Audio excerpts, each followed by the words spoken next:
días, ¿cómo están? Qué bueno, gloria a Dios. Hermanos, bienvenidos a la casa de Dios. ¿Estamos listos para estudiar la palabra? ¿Trajo su Biblia? Qué bueno, gloria al Señor. Vamos a poner aquí un reloj, siempre me gusta cronometrarme. A la mera hora a veces me cuesta un poco respetarlo, pero bueno, por lo menos ya me remuerde un poco la conciencia cuando veo una hora y cuarto. Y ya pues tengo un poco más de paciencia, amén. Y téngame paciencia también. El día de hoy, hermanos, voy a dar el tema número 2 de una serie que hemos titulado Jesús en los 4 evangelios. La semana pasada vimos el evangelio de Mateo. ¿Cuántos aprendieron? Qué bueno que aprendieron porque la grabación se echó a perder. Salió sin audio. Tuvimos un problema técnico y salió sin audio. Muy buena, lamentablemente salió sin audio, salió muda. Pero bueno, lo importante es que usted lo atesore en su corazón. Y el día de hoy, hermano, vamos a ver a Jesús en Marcos, nuestro segundo evangelio, el evangelio de Marcos. Amén. Voy a dar una pequeña remembranza de algunas cositas pequeñas que vimos en Mateo, para que usted, los que quizás se unieron hoy por primera vez a este estudio, puedan, ¿verdad?, agarrar el hilo un poquito. Así que voy a recapitular algunas cosas muy breves, muy sencillas. Una de las cosas que vimos la semana pasada fue que nos preguntamos por qué el Espíritu Santo dejó 4 evangelios. ¿Por qué no uno solo? Y estuvimos respondiendo esa pregunta y vimos 3 razones básicas por las cuales... Gracias. 3 razones básicas por las cuales el Espíritu Santo nos dejó 4 evangelios, y dijimos que la primera fue para tener una descripción más completa de Jesús. ¿Por qué más completa? Porque los 4 evangelistas no están proveyendo diferente información, sino diferente perspectiva. Cada uno de ellos tenía una perspectiva diferente de los eventos, de lo que estaba sucediendo. En el caso de Mateo y de Juan, como testigos presenciales que estuvieron directamente con Jesús, siendo parte de los 12, y en el caso de Marcos y de Lucas, pues ya indirectamente escribieron sus evangelios por medio de la información que ellos recapitulaban.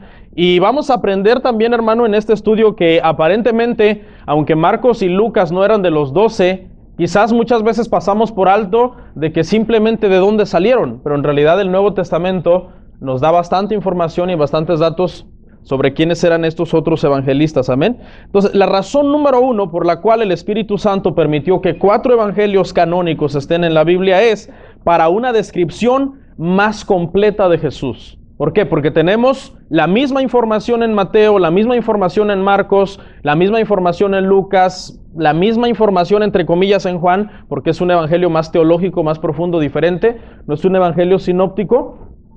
Pero tenemos que la perspectiva de Mateo, la perspectiva de Marcos. Entonces, en cuestión de perspectiva, se enriquece más los evangelios al tener 4.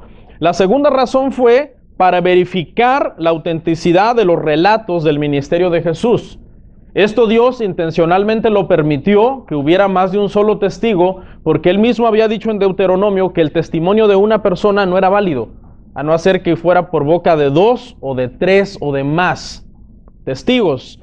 Entonces, aquí les expliqué un detalle bien importante en algunos pasajes que aparentemente hay una contradicción. Como por ejemplo, el pasaje donde dice que Juan y su hermano le piden a Jesús, en un evangelio dice que ellos le piden a Jesús ser puesto uno a su derecha y otro a su izquierda en el cielo. Y en otro evangelio dice que fue la madre. La madre es la que va e intercede por ellos y les pide a Jesús: ¿me puedes poner a uno de mis hijos, a uno a tu izquierda y otro a tu derecha cuando estés en tu reino? Esa es una aparente contradicción que tiene una explicación y en su momento lo vamos a ver, pero hoy todavía no vamos a llegar a ese punto. Entonces escuche, la información es la misma, la perspectiva es diferente, y por cuestiones de hebraísmos ahí se está asumiendo que hubiera una contradicción. Sin embargo, no es así. Es la mamá la que va a abogar por sus hijos, y en un evangelio donde dice que fueron los hijos es porque fue la intención de ellos. La intención quizás nació en el corazón de ellos, y la persona que fue y ejecutó directamente eso fue la mamá. Amén. Entonces, el hecho de que 2 testigos o más den testimonio del ministerio de Cristo lo hace aún más veraz. ¿Ok? Vimos también, hermano, que esas aparentes contradicciones, en realidad, en lugar de hacer que los evangelios sean menos creíbles, hacen que los evangelios sean más fuertes. ¿Por qué? Porque eso significa que no hubo una confabulación de parte de los evangelistas. Ellos en ningún momento se pusieron de acuerdo para decir, afinemos bien todos los detalles para que no exista ninguna aparente contradicción, porque si no van a desconfiar de nosotros. En un juicio, el testimonio de dos testigos que coincide exactamente en todo, en los mismos detalles, en las mismas cosas que omitió, en las mismas cosas que hizo énfasis, es un testimonio dudoso y un juez lo pone en tela de juicio, acusando de que hubo una confabulación previa. Antes de venir a dar ese testimonio se pusieron de acuerdo y eso invalida el testimonio. Ok, y la tercera razón, los que tienen notas me imagino que ya están agarrando el hilo, lo que vimos la semana pasada.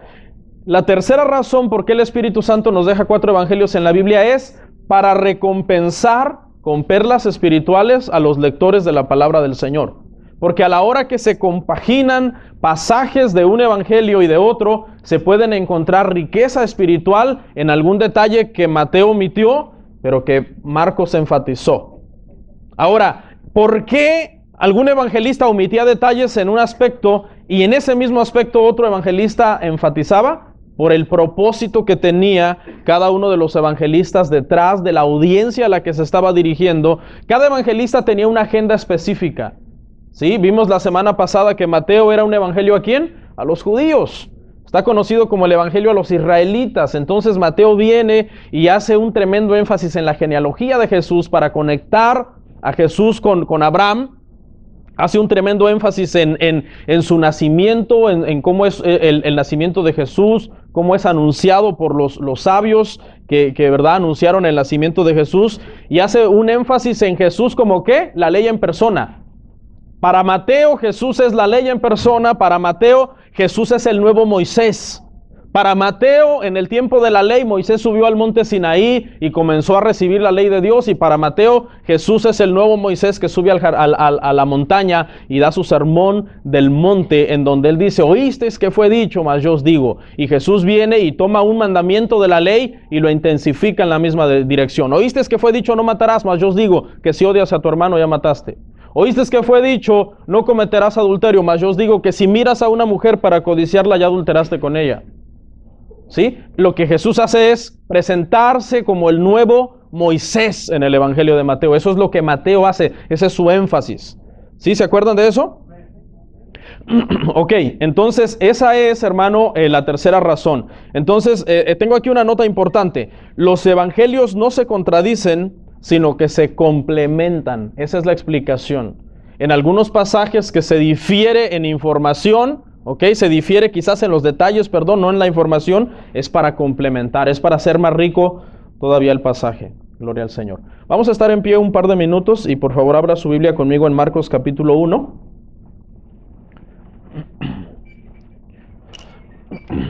Marcos capítulo 1, versículo 1 al 8, vamos a dar lectura.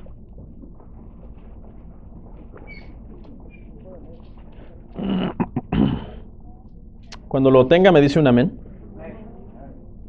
Marcos 1, verso 1 al 8. En el nombre del Padre, del Hijo y del Espíritu Santo. Principio del Evangelio de Jesucristo, Hijo de Dios.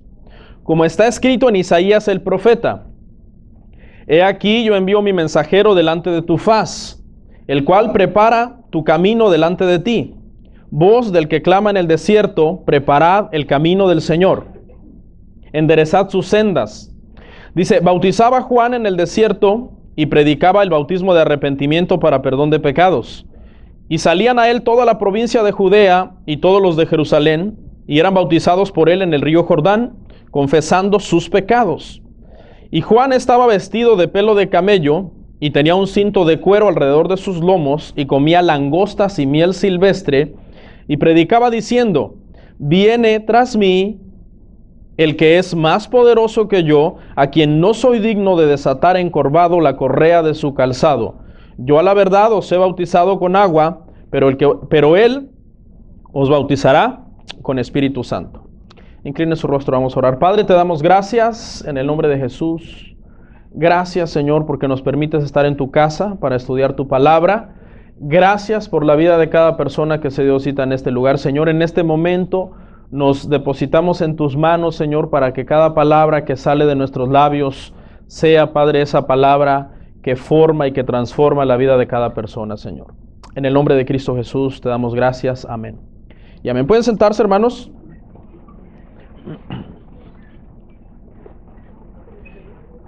Como usted notará, hermano, en orden bíblico, Marcos es el segundo evangelio que viene en la Biblia. Una vez que usted lee Mateo y abre Marcos, pues ese es el evangelio que sigue, el evangelio de Marcos. Sin embargo, un detalle importante que le quiero hacer saber es de que Marcos, aunque en la Biblia está en segundo lugar, es el primer evangelio que se escribió. Se escribió antes que Mateo, es el primero de los evangelios que se escribe. Es un evangelio bien diferente de los demás, tiene varios detalles que lo hacen diferente, no mejor, como dije la semana pasada cuando hablaba yo de Mateo, y que yo como lector me identifico con Mateo. A mí se me hace más fácil leer Mateo. ¿Por qué? Porque Mateo fue escrito por un recaudador de impuestos, experto en redacción, que organiza todas las cosas. Ese era el perfil de Mateo. El perfil de Mateo era organizar todo, pues ese era su trabajo, ¿no? Como recaudador tenía que llevar cuentas, tenía que saber contabilidad, sabía taquigrafía. Es probable que muchos sermones de los 5 que hay en Mateo, Mateo los haya tomado palabra por palabra de labios de Jesús. Entonces yo me identifico mucho con Mateo y Mateo me gusta en ese aspecto, pero Mateo no es mejor. Ahora, Marcos es un evangelio diferente, pero tampoco es mejor. Todos los evangelios son necesarios. Es el evangelio más breve, hermanos. Contiene solamente 16 versículos y en la porción que leímos podemos darnos cuenta más o menos por qué es más breve. Mientras que Mateo comienza con una genealogía, Lucas comienza con una genealogía, Marcos, omite todos esos detalles. Marcos omite todos los detalles de genealogía, Marcos omite todos los detalles sobre la vida del niño de Jesús. ¿Se acuerda que Mateo da detalles que nació el niño y vinieron y lo adoraron? Lucas da más detalles cuando él tenía 12 años y se pierde en el templo. Marcos no. Marcos omite completamente todos los detalles sobre la niñez de Jesús y se va directamente, hermano, a hablar cuando ya Jesús es adulto y va a comenzar su ministerio. ¿Ok? Y viene y empieza, abre Marcos, el evangelista Marcos, abre, hermano, con una cita del Antiguo Testamento, citando a Isaías el profeta, cuando Isaías el profeta estaba profetizando sobre Juan el Bautista, que Juan el Bautista había de venir antes que viniera Jesús y había de venir para preparar, dice, el camino del Señor. ¿Ok? Y vemos cómo también en esta porción Marcos hace un énfasis y Marcos dice, como dijo el profeta Isaías. Y una de las razones por las que él enfatiza en el nombre del profeta es por la audiencia a la que Marcos está dirigiendo, que más adelante lo vamos a ver, ¿ok? Así que, hermanos, vamos a comenzar el punto número 1. En este punto número 1 me voy a esforzar por tratar de que identifiquemos a Marcos, que lo encontremos en la Biblia. ¿Quién es Marcos? Eso es lo primero que vamos a hacer, ¿ok? Inciso A, el autor de Marcos es el autor, es el Marcos del Nuevo Testamento, ¿ok? En el Nuevo Testamento se menciona frecuentemente un Marcos, es ese Marcos, es el mismo que escribió este evangelio. Acompáñeme por favor a Hechos 12:12. Lo primerito que vamos a hacer es tratar de seguirle la pista a Marcos. Eso vamos a dedicar en este punto, seguirle la pista, ver todas las pistas que hay en el Nuevo Testamento sobre él. Esto es necesario porque vamos a entender un poco más la personalidad de Marcos y su perfil de alguna forma. Hechos 12:12, ¿lo tiene? Dice, y habiendo considerado esto, llegó a casa de María, la madre de Juan, el que tenía por sobrenombre Marcos, dice, donde muchos estaban reunidos orando. Los padres de la iglesia, todos lo que fueron los apóstoles, los discípulos de los apóstoles, ellos identificaron plenamente que este Marcos, de Hechos capítulo 12, es el Marcos que escribió el Evangelio de Marcos. Dice que su nombre en realidad era Juan. ¿Sí? Entonces aquí podemos tener dos detalles importantes, como que en la Biblia en realidad tenemos dos evangelios de Juan. Pero tenía por sobrenombre, dice, Marcos. Se le conocía más como Marcos, pero en realidad se llamaba Juan. Entonces aquí hay un dato interesante. Dice que era hijo de una mujer que se llamaba María. Más adelante vamos a ver más detalles sobre esta mujer.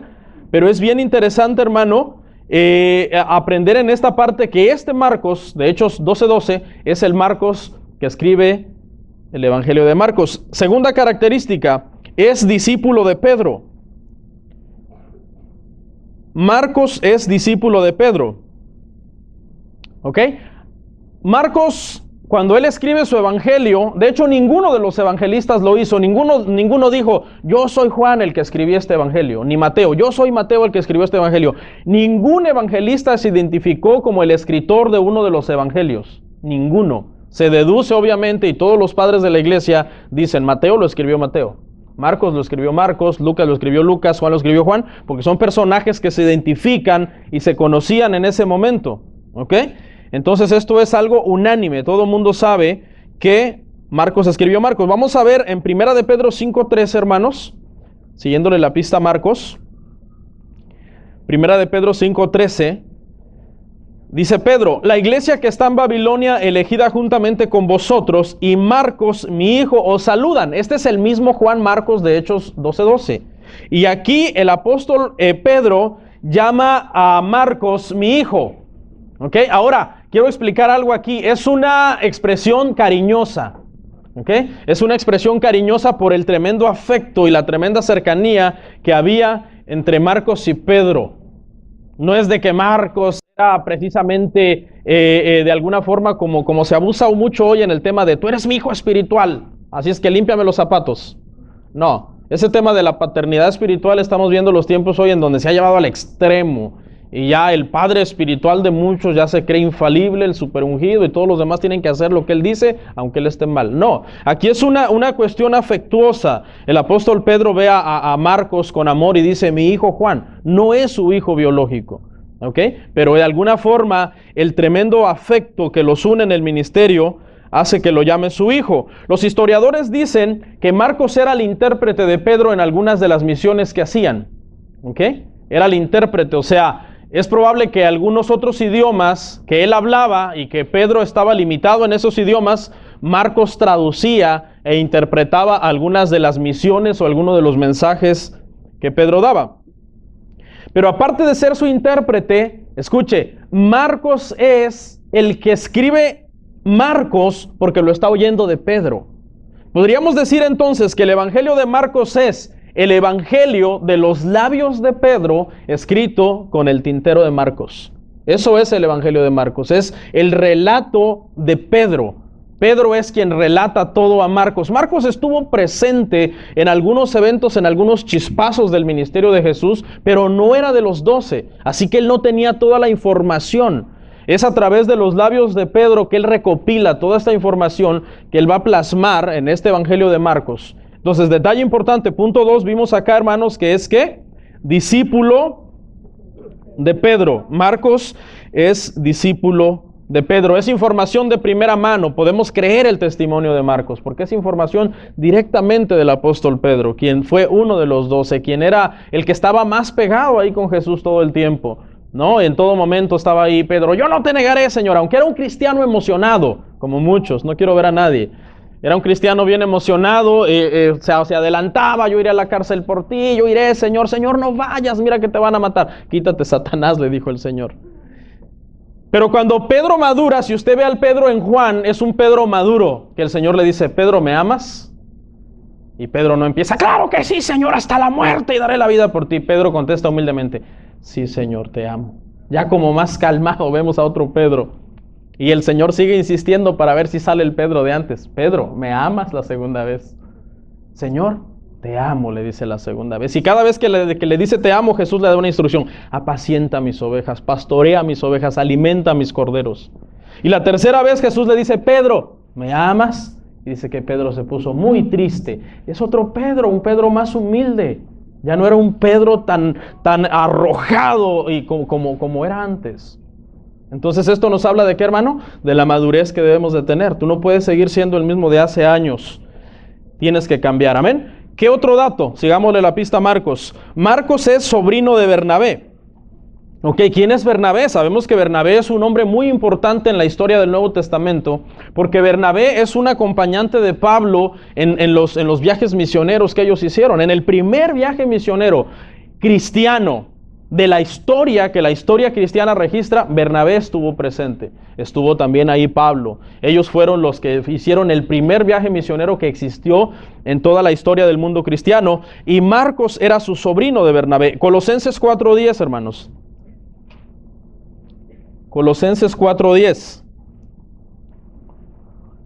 Lógicamente, ¿a quién está escribiendo aquí? El que está escribiendo aquí es Pablo. ¿Y qué dice Pablo? Dice, Aristarco, mi compañero, no le ponga así a su hijo, por favor. O si ya le puso, pues ya ni modo, ¿no? Aristarco, ven. Bueno, dice, mi compañero de prisiones os saluda. Y Marcos, el sobrino de Bernabé, acerca del cual habéis recibido mandamientos, si fuere a vosotros, recibidle. Este es el mismo Marcos. Había entonces un lazo sanguíneo entre Marcos y Bernabé, uno de los primeros misioneros cristianos que existieron en la historia de la iglesia cristiana. ¿Ok? Vamos a Hechos 15, 37 al 38. Hechos 15, 37 al 38. Vamos a ver qué pasó. Hubo un problema entre Marcos y los primeros misioneros del cristianismo. Escuche, hubo un pequeño problema. Dice, y Bernabé quería que llevasen consigo a Juan, el que tenía por sobrenombre Marcos. Mire cómo aquí vuelve y repite lo que dice Hechos 12:12, que tenía un sobrenombre. Dice, pero a Pablo no le parecía bien llevar consigo al que había apartado de ellos desde Panfilia y no había ido con ellos a la obra. Esto es el segundo viaje misionero. En el segundo viaje misionero de Pablo, Bernabé se separa de Pablo. A causa de que en el primer viaje misionero, cuando iban, dice que a medio viaje, Marcos desertó el viaje. No sabemos qué le pasó a Marcos. Algo le pasó, estaba en un proceso quizás de maduración, no sabemos, pero hay una diferencia tan grande en este pasaje ya para el segundo viaje que se separan Bernabé y Pablo. Y Pablo se va por un lado, Bernabé se va por otro lado, ¿ok? Y este es el mismo Marcos y Bernabé como que en este momento le gana el lazo sanguíneo y dice, no, pues ¿sabes qué? Si no quieres llevar a mi sobrino, pues tú vete por allá y yo por mi lado, ¿ok? Aquí podemos ver, hermano, que puede haber diferencias entre los siervos de Dios. Pero sabe que esta gente no murieron resentidos. Pablo después llama a Marcos y Marcos viene a ser otra vez ayudante de Pablo. De hecho, ese es el punto que sigue. Marcos era ayudante de Pablo. Segunda de Timoteo 4:11.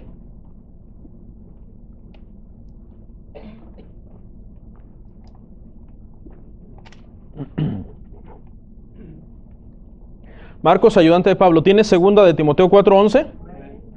Dice Pablo así, dice, solo Lucas está conmigo. Y este es Lucas el evangelista. Ya vamos a llegar ahí la semana pasada y vamos a desmenuzar bien quién es Lucas. Dice, toma a Marcos y tráele contigo porque me es útil para el ministerio. Mire, Marcos y Lucas eran conocidos. O sea, hubo un momento en que ambos eran colaboradores al mismo tiempo de Pablo. ¿Ok? Vemos aquí entonces, hermano, cómo ahora, ya pasando los años, Marcos es restaurado al ministerio en Pablo, vuelve a unirse otra vez a Pablo, vuelve a unirse otra vez a las misiones con Pablo, ¿ok?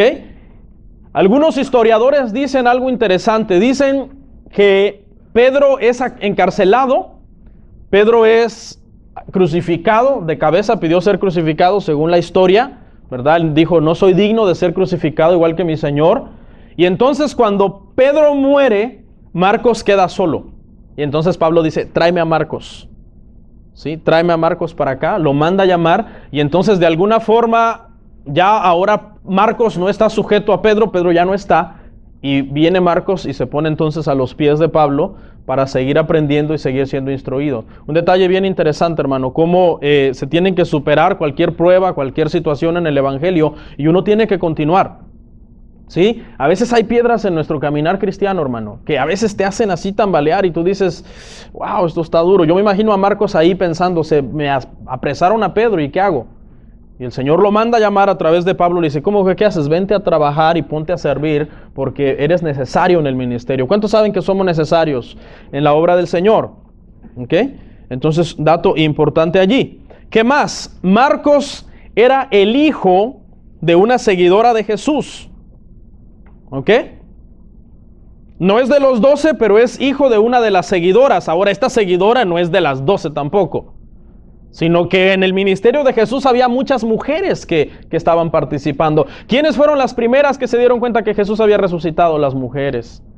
De hecho, dice que había hasta mujeres adineradas que sembraban mucho dinero en el ministerio de Jesús para que Jesús pudiera repartir ese dinero a los pobres y ayudar a los necesitados. ¿Sí? Entonces, Marcos es hijo de una de estas mujeres. Ahí lo vimos en Hechos 12, se llamaba María, Hechos 12:12, ya no vayan a esa cita otra vez.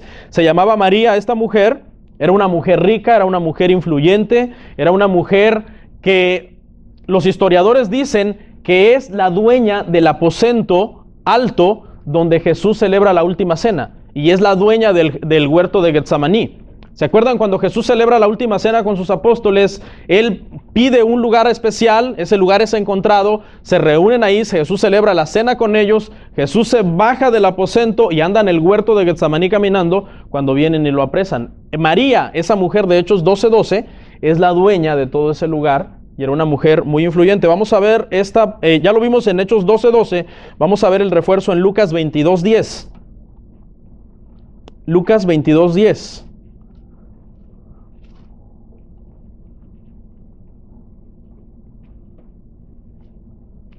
Dice, Él les dijo, vamos a leer del 10 al 12, he aquí al entrar en la ciudad os saldrá al encuentro un hombre que lleva un cántaro de agua. Seguidle hasta la casa donde entrare y decid al padre de familia de esa casa. El maestro dice, ¿dónde está el aposento donde he de comer la Pascua con mis discípulos? Entonces Él os mostrará un gran aposento alto ya dispuesto. ¿Ok? Los teólogos, los historiadores dicen que ese hombre con el cántaro de agua es Marcos. Es Marcos, ¿sí? Los apóstoles lo alcanzan. ¡Hey! ¿Qué pasó? ¿Dónde vas? A mi casa. El Señor manda decir, ¿dónde está el aposento donde yo he de celebrar la cena con mis discípulos? Marcos los dirige hasta la casa de su madre. Hechos capítulo 12 hace énfasis en que Marcos es hijo de María porque se cree que María era viuda. Porque si María hubiera tenido esposo, la instrucción hubiera sido Marcos hijo de tal hombre. Pero como era viuda, se hace el énfasis entonces en la mujer.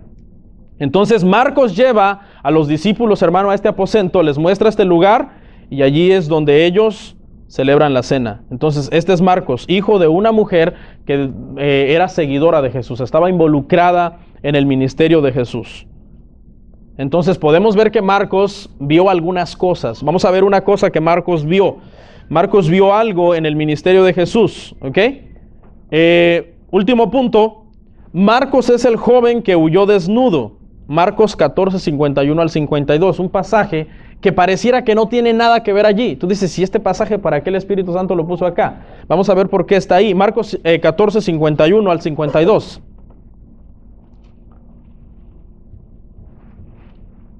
¿Lo tiene? Marcos 14, 51 al 52 dice, pero cierto joven le seguía, cubierto el cuerpo con una sábana, y le prendieron, mas él dejando la sábana huyó desnudo. Qué versículo tan inapropiado, ¿no? O sea, ¿por qué, Espíritu Santo? ¿Por qué nos dejas ahí esta porción? El último verso antes, en el verso anterior, dice que apresan a Jesús y todos los discípulos salen huyendo, hermano. Lo abandonan porque estaba profetizado. Herirán al pastor y huirán las ovejas. Huyeron todos los discípulos. Pero este joven, que todos los teólogos concuerdan y confirman que es Marcos, no sé, yo me imagino que él después de la cena, aquí yo estoy imaginándome, ¿ok? Yo me imagino que después de la cena él no baja al huerto con ellos, sino que se acuesta a dormir y se quita la ropa para dormir. Eso es lo que yo me pongo a pensar, porque ¿qué hacía desnudo? Y se tapa con alguna sábana y entonces de repente oye la bulla en el huerto, están apresando a Jesús. Pedro le cortó la oreja al siervo de Malco y oye un ruido. Y Marcos sale, no le da tiempo ni de ponerse la ropa, envuelto en una sábana. Y cuando todos los discípulos huyen, Marcos sigue a los soldados. Va siguiendo por ahí y ve que llevan a Jesús preso y en eso lo ven. Y lo agarran de la sábana y él dice, adiós sábana, y sale corriendo, hermano. Y se va, dice, huyendo desnudo. Este es un pasaje que está ahí por una razón. Este es un pequeño vistazo. Marcos está diciendo al redactar este pasaje de él mismo, ese soy yo. Eso es lo que Marcos está diciendo. No más que uno hay que ser muy listo para atar todos los cabos y darse cuenta. ¿Y por qué Marcos puso esto aquí? Dice Marcos, había un joven, dice Marcos, que iba allí, que salió corriendo, huyendo desnudo. Es él, se está refiriendo a sí mismo. ¿Se acuerda cuando Mateo se refiere a sí mismo en su evangelio? Dice, y Mateo el publicano. Se está refiriendo a sí mismo, pero haciendo énfasis en Mateo el publicano. ¿Ok? Refiriéndose a sí mismo. Así que Marcos, hermano, salió huyendo desnudo, dejó la sábana. ¿Ok? Ya nos ubicamos entonces un poco para ver quién es Marcos. Ya se ubicaron, ¿verdad? Los que leen la Biblia y han de alguna forma ya están familiarizados con este pasaje, ya han leído sobre estos pasajes y dicen, bueno, ok, este es el Marcos entonces, autor del Nuevo Testamento. Punto número 2. Vamos a ver detalles sobre los destinatarios de Marcos. ¿Cuál es la audiencia en la cual Marcos tiene su enfoque? ¿Ok? Mientras que Mateo fue un evangelio a los judíos, Marcos es un evangelio a los romanos, a los gentiles, ¿ok? A los cristianos, pero que de alguna forma estaban apenas recién convertidos y había que discipularlos. Entonces Marcos, los teólogos dicen que es un pastor, escuche bien, Marcos es un pastor que escribe su evangelio para seguir discipulando a los cristianos romanos, que había que todavía quitarles un montón de cosas gentiles de su forma de pensar. Entonces por eso el evangelio de Marcos es bien diferente de los demás evangelios por la audiencia a la que está dirigido, ¿ok? Vamos a ver, hermanos, algunos aspectos del evangelio de Marcos. Al ser dirigido a los gentiles, él tuvo que hacer énfasis o disminuir el énfasis en algunas cosas. Escuche, una de las cosas en que Marcos disminuyó el énfasis comparado de Mateo fue a la hora de citar el Antiguo Testamento. El evangelio que más cita el Antiguo Testamento es Mateo. ¿Por qué? Porque Mateo va dirigido a los judíos. Los judíos conocían el Antiguo Testamento. Y Mateo quiere que los judíos reconozcan esas profecías, identifiquen a Jesús como el que está cumpliendo esas profecías. Marcos no. Marcos no le interesa mucho citar el Antiguo Testamento. Entonces esa es la primera característica. El evangelio de Marcos es el evangelio que menos cita el Antiguo Testamento de los 4 evangelios. ¿Por qué? Porque se está dirigiendo a los romanos, quizás a una comunidad que no está tan familiarizada con estos escritos, por lo tanto no es necesario citárselos tanto. ¿Ok? Cita solamente 2 veces. Marcos 1:2, ya lo leímos ahorita, pero si lo quiere buscar, búsquelo. Dice, como está escrito en Isaías el profeta: he aquí yo envío mi mensajero delante de tu faz, el cual prepara tu camino delante de ti. Y dice, Marcos dice, Isaías el profeta. Les tiene que decir quién es, porque si no a lo mejor, ¿qué Isaías? ¿De qué me estás hablando? Porque son personas no familiarizadas con estos escritos. ¿Ok? La segunda cita la da casi al final de su evangelio en Marcos 15:28. Dice, y se cumplió la escritura que dice, fue contado con los inicuos.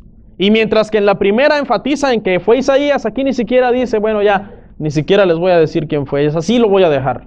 ¿Ok? Como está escrito y dice, fue contado con los eunucos. Entonces, esa es la primera característica del evangelio. Al ser dirigido a romanos, no contiene muchas citas del Antiguo Testamento, y entendemos entonces que vamos sacando cabos. ¿Por qué es tan breve? No tiene genealogía. Mateo ocupa un montón de versículos para dar la genealogía. ¿Qué más? No menciona nada de la niñez de Jesús, omite todo el nacimiento de Jesús, cuando Jesús se pierde en el templo. ¿Ok? ¿Qué más? No cita tanto el Antiguo Testamento, por lo tanto lo hace un evangelio entonces más breve. ¿Ok? Ahora, la tercera cosa que vamos a ver, este detalle, a la hora de ser dirigido, hermano, a los gentiles, a los romanos gentiles en proceso de conversión que están todavía discipulándose, Marcos enseña que Jesús es también el Mesías para los gentiles. Ese es el propósito detrás de Marcos. Marcos no es nada más, le voy a predicar a los gentiles, no, les voy a dejar claro que Jesús es el Mesías también para ellos, que ahora ellos también pueden ser incluidos y ser salvos.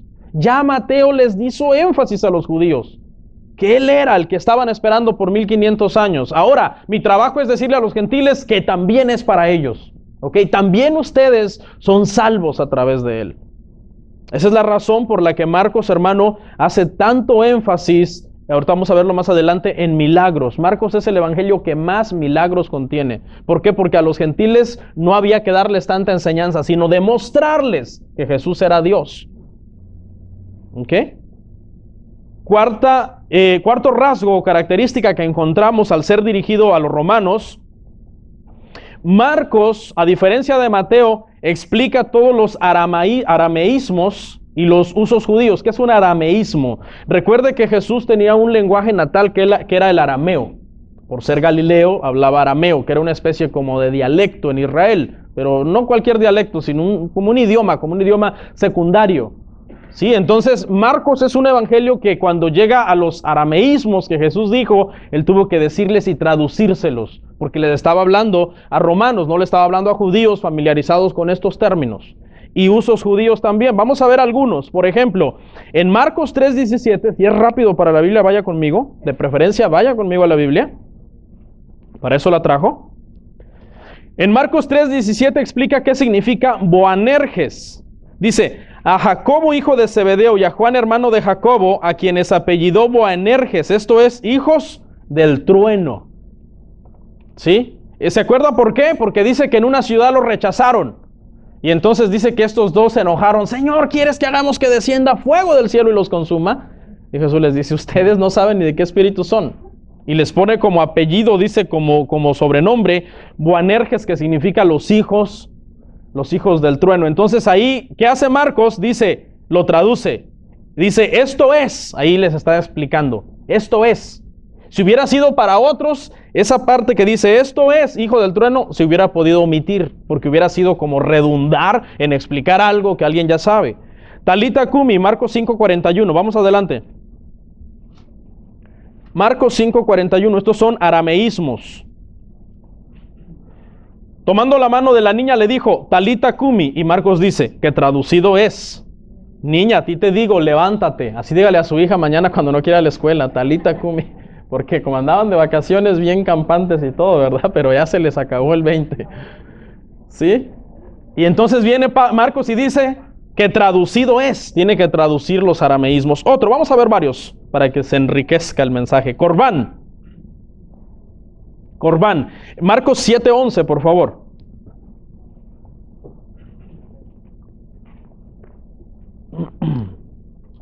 Marcos 7:11, ¿lo tiene? Pero vosotros decís, basta que diga un hombre al padre o a la madre, es corbán, entre paréntesis, que quiere decir me ofrenda a Dios. Todo aquello que aunque pudiera ayudarte. Viene y lo explica, qué quiere decir, y lo pone entre paréntesis. Éfata, Marcos 7:34. Éfata, dice, y levantando los ojos al cielo, gimió y le dijo, Éfata, es decir, sé abierto. ¿Sí? Sé abierto, lo puso aquí Marcos. Sé abierto, ok. El que sigue, Gólgota, Marcos 15:22. Gólgota, Marcos 15:22. Dice, y le llevaron a un lugar llamado Gólgota, que traducido es lugar de la calavera. ¿Ok?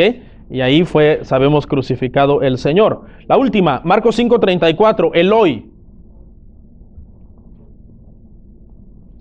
Eloi. Dice, y a la hora novena Jesús clamó a gran voz diciendo, Eloi, Eloi, lama sabactine, que traducido es, Dios mío, ¿por qué me has desamparado? Viene Jesús y en el momento más fuerte de su agonía habla en su idioma natal, su idioma de pecho, el idioma que él aprendió de sus padres, un momento de mucho dolor. Entonces, esta es una característica. Marcos, fíjese, si hubiera omitido esto, todavía sería más breve de lo que ya es. Pero no, él tiene en esto, por eso le digo, en unas cosas un evangelista hace énfasis, en otro evangelista dice, no me importa decirles qué significa eso porque ellos ya lo saben. Entonces cuando la gente ve eso dice, ay, es que Marcos lo dijo diferente y Mateo lo dijo diferente. Claro, por la audiencia, por el propósito detrás de cada una de sus audiencias. ¿Estamos entendiendo hasta ahí? Veamos tres usos judíos que Marcos especificó. Marcos especifica el ritual del lavatorio de manos, Marcos 7:3. Marcos 7:3, rápido. Porque los fariseos y todos los judíos, aferrándose a la tradición de los ancianos, si muchas veces no se lavan las manos, no comen. Tuvo que decir que el lavatorio consistía en esto, y si no lo hacían, no podían comer. Otra situación judía que explica qué día se sacrificaba el cordero. Marcos 14:12. Marcos 14:12 dice, el primer día de la fiesta de los panes sin levadura, cuando sacrificaban el cordero de la Pascua, sus discípulos le dijeron, ¿dónde quieres que vayamos a preparar para que comas la Pascua? Le dice, el día que sacrificaban los corderos. Él viene y especifica eso. ¿Ok? Otra cosa, especifica o explica Marcos qué es la preparación para el día de reposo. Marcos 15:42. A judíos no era necesario explicarles esto, ellos lo sabían. A Romanos sí, era necesario. El último, Marcos 15:42 dice, cuando llegó la noche, porque era la preparación, hasta ahí tenía que haber quedado. Es decir, la víspera del día de reposo. Tuvo que explicárselos a los romanos. ¿Sí? Entonces vemos cómo Marcos, hermano, no omite esos detalles, porque él sabe, tiene que quedarle claro a los romanos que Jesús es el siervo de Dios. ¿Ok? Vámonos al punto 3. En este punto 3, hermano, vemos un detalle importante sobre Marcos. Marcos divide el ministerio de Jesús. ¿Se acuerda que Mateo lo dividió en sermones? 5 sermones, ¿no? 5 sermones magistrales de parte de Jesús. Marcos lo divide más por zonas geográficas, porque Marcos no hace énfasis en los sermones de Jesús.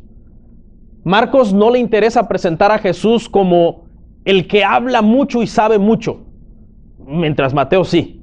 Marcos no, Marcos quiere presentar a Jesús como el siervo de Dios que vino a hacer la obra de Dios, pero que tiene poder para hacer milagros, levantar a los muertos, reprender a los demonios, decirle al viento cálmate y al mar, y es el Hijo de Dios y es el que puede salvar a los gentiles. ¿Sí? Entonces, Marcos por otro lado divide su libro en áreas geográficas. La primera, el ministerio de Jesús en Galilea. ¿De dónde era Jesús? Jesús era Galileo. No, de hecho, en algún momento determinado, cuando se dudó de ellos, le dijeron, siempre se levantan sectas en Galilea. No hagan caso, dijo Gamaliel, si es de Dios no los podrán parar, y si no es de Dios, olvídense, si ya se han levantado varios galileos que han dicho ser algo y no son nada, y al último se disipa su obra. Tenían esa mala fama como de levantar sectas en Galilea. Y Jesús era galileo y 11 de sus discípulos eran galileos. Solamente Judas el traidor no era galileo, se lo traicionó por no ser compatriota, yo creo. ¿Sí? Entonces, lo primero que hace Marcos es hacer un énfasis en el ministerio de Jesús en su tierra. ¿Y sabe qué? Fue rechazado. Fue rechazado en su tierra. Vamos a verlo, Marcos 6, del 1 al 6.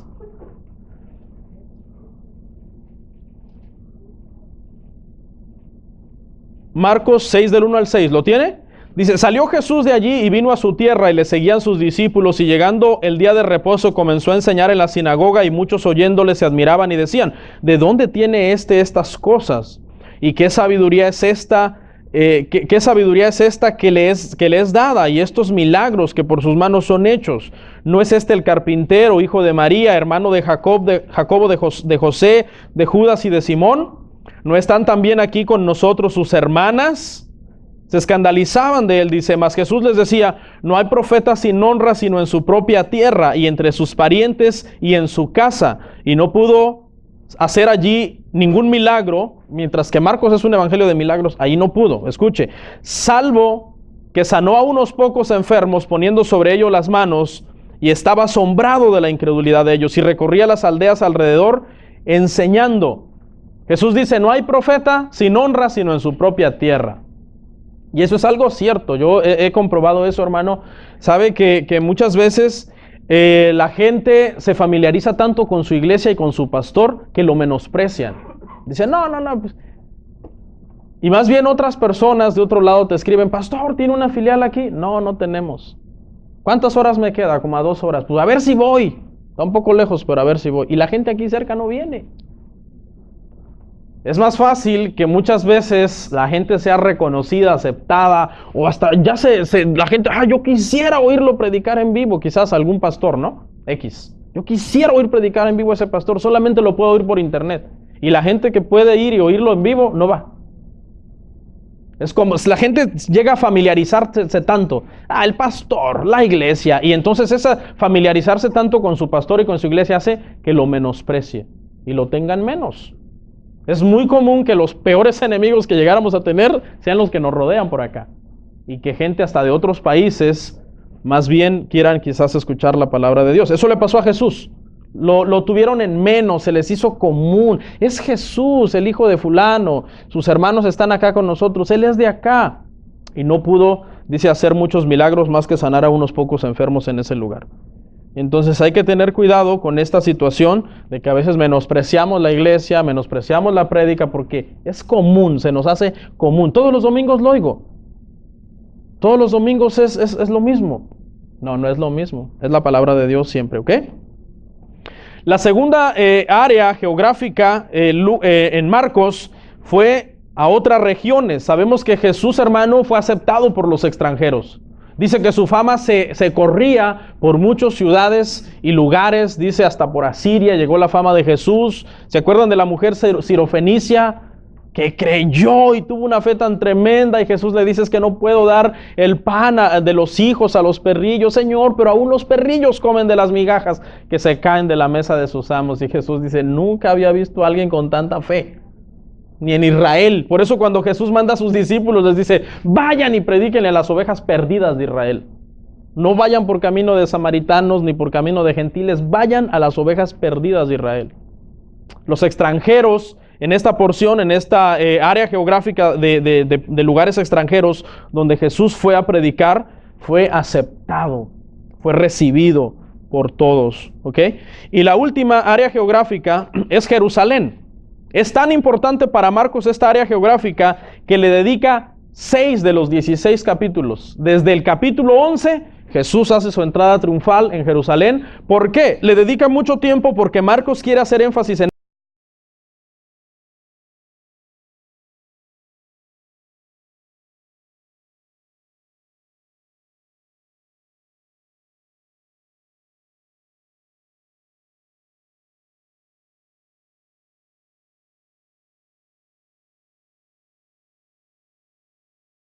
ser salvos.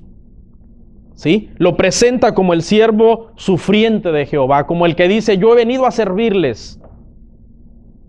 Así lo presenta. ¿Ok? Y para cerrar voy a hacer énfasis en las características, entonces quizás voy a repasar algunas, pero las más importantes. ¿Ok? Dijimos, número 1, es el más breve de los evangelios. Algunos teólogos creen que cuando Marcos está escribiendo de lo que Pedro le está contando, Pedro es apresado y es asesinado, y ellos asumen que esta es una de las razones por la que es muy breve. Ellos asumen que si Pedro no hubiera sido encarcelado, es probable que Pedro todavía hubiera referido algunas otras cosas a Marcos y que Marcos se hubiera podido extender un poco más a la hora de redactar su evangelio. Pero escuche, eso es solamente una postura, ¿ok?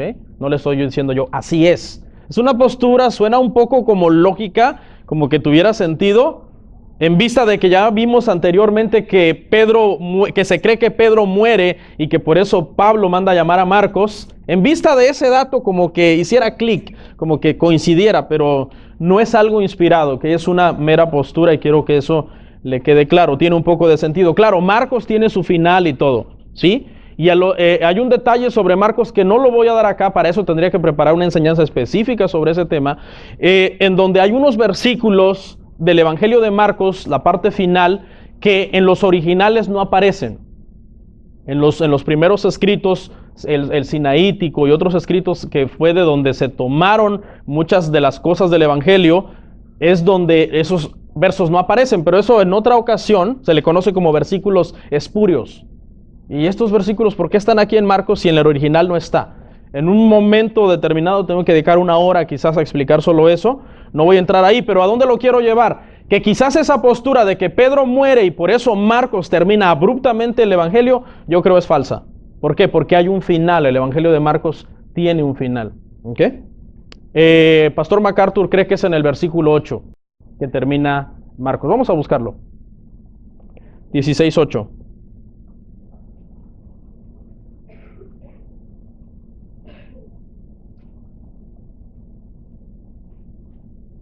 Esto la verdad que lo traía fuera de mi estudio, pero quiero ver este detalle, ¿ok?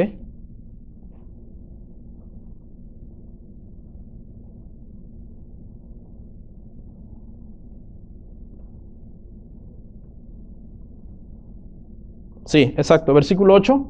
Ahí es donde uno de los más grandes teólogos que existen actualmente, de sana doctrina, cree que en realidad Marcos termina, ¿ok?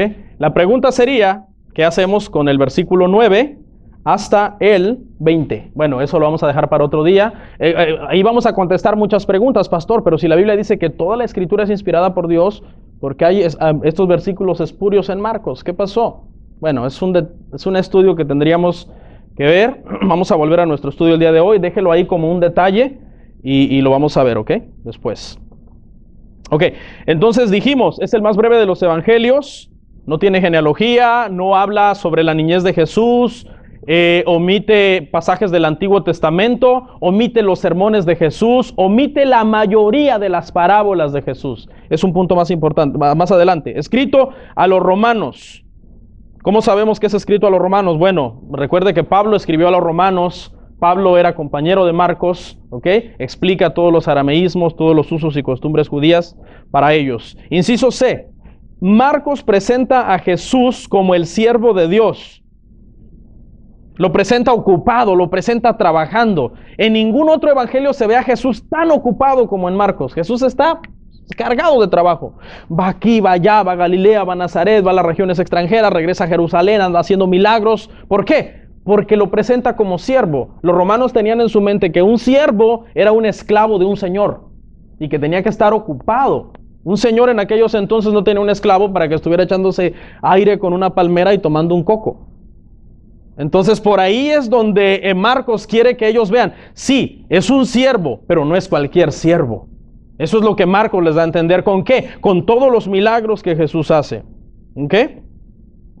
No hay genealogía. ¿Por qué? Porque nadie de los romanos se iba a interesar en la genealogía de un siervo. La gente se interesa en la genealogía de alguien importante. Podemos rastrear el árbol genealógico si usted quiere de la reina de Inglaterra o qué sé yo, y la gente tal vez diría, wow, es descendiente de fulano, de eso. Pero ¿a quién le importa el árbol genealógico de mío, por ejemplo? Que digan, vamos a ver de dónde viene ese apellido Ríos de España, y ¿a quién le importa? ¿Yo quién soy? ¿Me entiende? Entonces por eso Pablo omite la genealogía, porque a los romanos no les interesa la genealogía de un siervo, de un esclavo. Él está presentando a Jesús como siervo, como esclavo. Inciso que sigue, dije que iba a recalcar, ¿ok? Algunas son diferentes, pero algunas son para recalcar. Omite los relatos de la infancia de Jesús. Ya le di hasta el cansancio. El que sigue, relata solo 4 parábolas. Mientras que Mateo es el evangelio por excelencia en cuanto a parábolas, solo en el capítulo 13, Mateo 13 contiene 7 a 8 parábolas. Marcos contiene solo 4 parábolas en todo su evangelio, solo 4. Las que cita es la del sembrador, el crecimiento de la semilla de mostaza y los labradores malvados. ¿Ok? En el capítulo 4 hay 3 y en otro capítulo diferente está la de los labradores malvados. Solamente 4. Porque Marcos no quiere hacer énfasis en que es un maestro, sino que es un siervo, un esclavo, alguien que vino a servir, a poner su vida por los demás.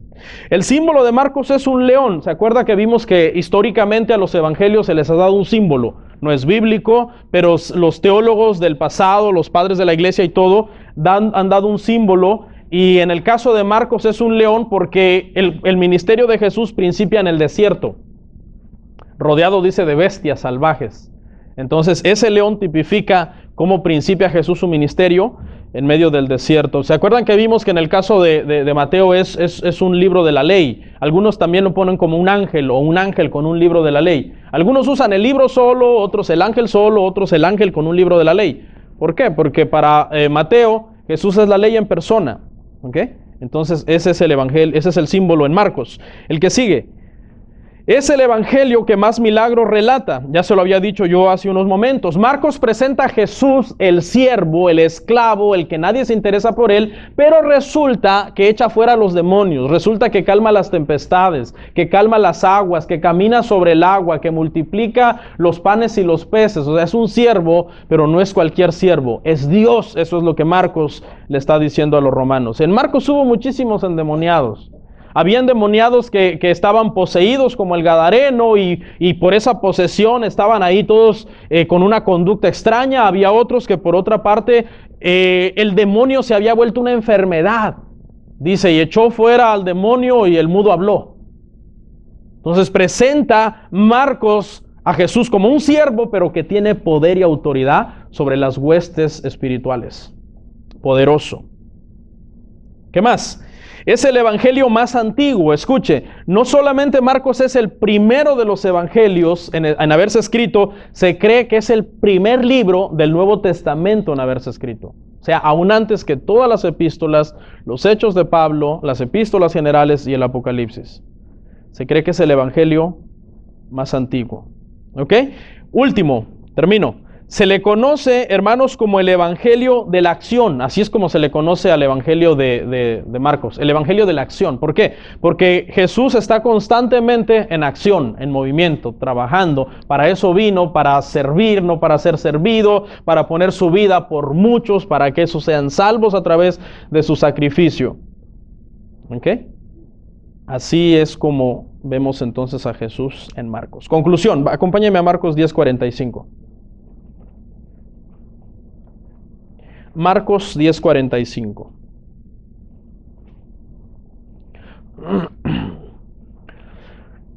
Porque el Hijo del Hombre no vino para ser servido, sino para servir, y para dar su vida en rescate por muchos. Así lo muestra Marcos, como el siervo de Dios, el que vino a servir, el que puso a poner su vida por nosotros. Esto nos enseña cómo nosotros debemos de la misma forma ministrar en el Señor. Como el Señor vino a estar ocupado, como el Señor vino a hacer ese sacrificio hasta la cruz del Calvario. Un sacrificio que, como decíamos el viernes, trasciende toda la eternidad. Es el mensaje más poderoso que existe, el mensaje de la cruz, y entonces por eso Marcos viene y presenta este evangelio, el mensaje de la cruz, de Cristo, a todos los gentiles para que entiendan que solamente es a través de su cruz que hay salvación. Amén. Espero que no se aburran con estas enseñanzas expositivas. ¿Saben que hay mucha gente que cree que en el grito está la unción? No, pues si se trata de gritar, ahorita yo grito. Hay otros que creen que la unción está en hablar como ametralladora. Y la gente ni apuntes toma porque pues no se entiende nada. Así que todo este mes vamos a estar viendo un poco expositivo. Me gusta la predicación expositiva a mí, pero a la mayor parte de la iglesia latina no le gusta. Eso está comprobado. Porque la iglesia latina está más de la emoción de decir, no, a mí nada más deme un versículo y luego, pastor, de ahí échese un rollo, ¿ok? No importa. Usted invéntela a ver qué se le ocurre. Y Dios no nos llamó a ser creativos, Dios nos llamó a exponer su palabra. ¿Amén, hermanos? Se van a acostumbrar los que son nuevos, que de repente dicen, son muy calmados aquí. No somos calmados, somos ordenados. Hay una gran diferencia entre ser calmado y ser ordenado. Lo que pasa es que hay gente, hermano, que cree que la gritadera, brincadera y todo eso, que eso es unción, que eso es el fuego de Dios.